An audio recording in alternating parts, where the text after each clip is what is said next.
But I thought today, as it's Polari, and it's such a different sort of place to read, so wonderful and jolly. As Paul said, I'm now writing for the lady on occasion, and I was in this week. I looked so marvellous when I was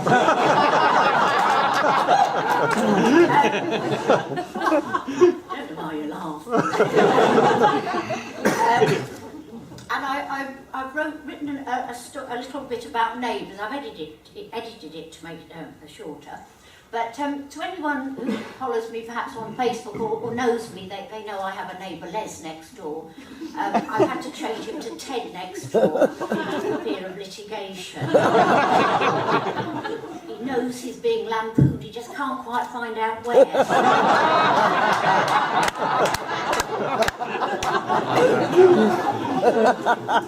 This is just a few pages of this. I don't like my new neighbour, but then I didn't like my old neighbour either. Joan began every conversation complaining that the local cats running across her conservatory roof each night were affecting her blood pressure. Joan's been dead a year now, heart attack. And a young woman called Bobby has recently moved into Joan's garden flat. I overheard Bobby telling Ted, neighbour on my other side, that she's a garden designer. I dawdled closer to the party wall, pretending to inspect my climbing hydrangea for whitefly infestation. I can't wait to get my shears on that woman's bay tree, she said. For a moment I wondered which woman's bay tree she meant, before realising I was staring at the unkempt bay tree in my own front garden. You have a point, Ted said to her. It is a ruddy eyesore. My earliest bad neighbour memory is of Benjamin Derham. He was a chocolate-coloured standard poodle, but when you're 8 years old, animals seem more real than people. He loves to play. She'll be okay with him, Mr. Derham told my mother, as Benjamin knocked me over in the long grass the Derhams called lawn and tried to mate with my summer sandals. Ted has a cat, Dylan the villain. He has orange eyes and long white whiskers.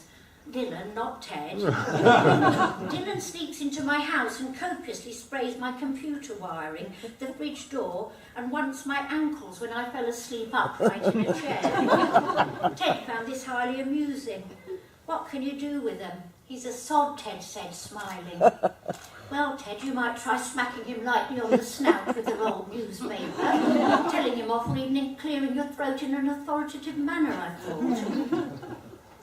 In Hackney, I lived next door to Janet, who owned 4 rescue greyhounds named after famous footballers, her favourite being Alan Shearer. She spied on me from her kitchen window. Every time I went into my garden, she came out in hers.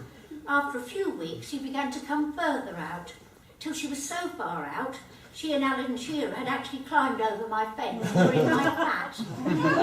We've stocked up your fridge, oiled your kitchen scissors and put a new washer on the bathroom tap, she told me.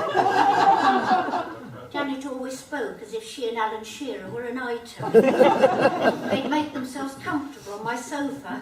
I'd bring a stool in from the kitchen and we'd watch Countdown together.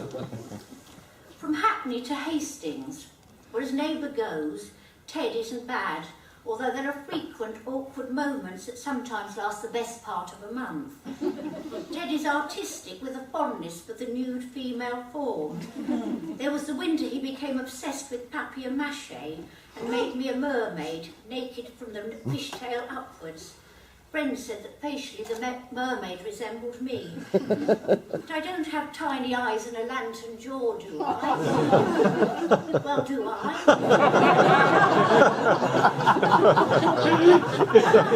As I was browsing the various artefacts in Ted's front room, I picked up a piece of polished tree root from the coffee table. This is lovely, Ted, I said, stroking it with my thumb.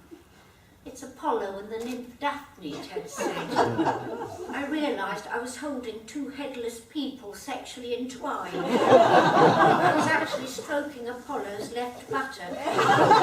Not wishing to seem prudish, I continued to stroke the before replacing it on the coffee table. Charming, Ted, I said. Bobby, the new neighbour's garden, is on the corner of my road. In Jones' time, it was laid to tarmac. Now it resembles the grounds of Downton Abbey in miniature. To reach me, visiting friends and family have to first pass her stone and terracotta urns, props and decorative planters. Raised beds have been built, gravel paths meander, a stable door put in and painted, a Farrell ball shade of grey-green. Not that I'm snooping, I just happened to spot the empty paint tin in her dustbin. Bobby's having a veranda, Ted said. You mean a patio? No, a veranda. Bobby also has 4 cats. My own front garden has been turned into a cat's ensuite. They're fine-looking chaps, Ted says admiringly. They get on with my Dylan like a house on fire. I'm beginning to have a better understanding of the late Joan.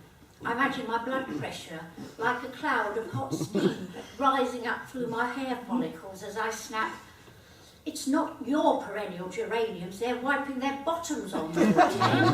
Thank you very much.